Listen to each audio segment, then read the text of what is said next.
La profession comptable est entrée de plein pied dans la logique des réseaux.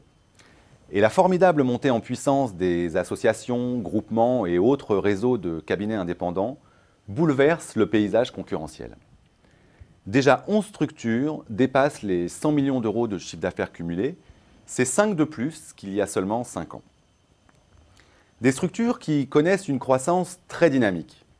Un seul chiffre pour illustrer ce phénomène: lors de la dernière saison, les réseaux qui réalisaient plus de 20 millions d'euros de chiffre d'affaires ont vu leurs revenus progresser de 4%, c'est 8 fois plus que la moyenne de la profession.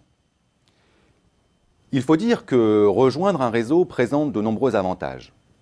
La possibilité de mutualiser certains coûts, les achats, les services généraux, les systèmes d'information, l'élargissement de l'offre de prestations dans les domaines du fiscal, du social, du juridique ou de la gestion de patrimoine, l'accroissement du champ d'intervention géographique, mais aussi le renforcement de la notoriété avec des moyens accrus en termes de marketing et de communication, ou encore la possibilité de soigner son image, ce qui permet d'attirer et de fidéliser les meilleurs profils. Autrement dit, rejoindre un réseau est souvent pour les cabinets une opportunité unique de bénéficier de certains des avantages d'un groupe, mais le membre d'un réseau conserve en même temps une certaine autonomie à laquelle il tient et une grande proximité avec la clientèle, ce qui fait sa grande force auprès des PME locales. Cela dit, rejoindre ou créer un réseau nécessite de prendre certaines précautions.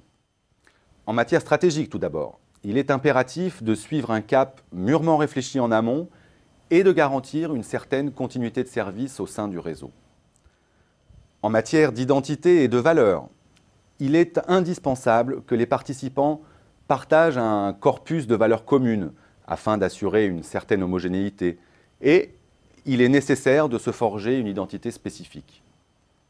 En matière d'implication, il est fondamental que les associés acceptent d'investir tout en voyant leur pouvoir quelque peu dilué.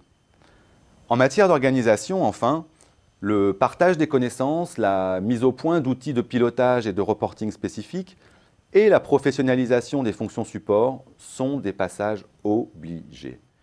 Mais si la mise en place d'éléments de back-office performants et la professionnalisation des fonctions support sont absolument nécessaires à la construction d'avantages concurrentiels durables, cette démarche représente un coût financier, humain et organisationnel loin d'être négligeable. Autrement dit, rejoindre un réseau est souvent une véritable révolution culturelle pour une profession profondément marquée par sa dimension individualiste et libérale. Il s'agit en effet de passer d'un statut de prestataire de service à celui d'entreprise de service.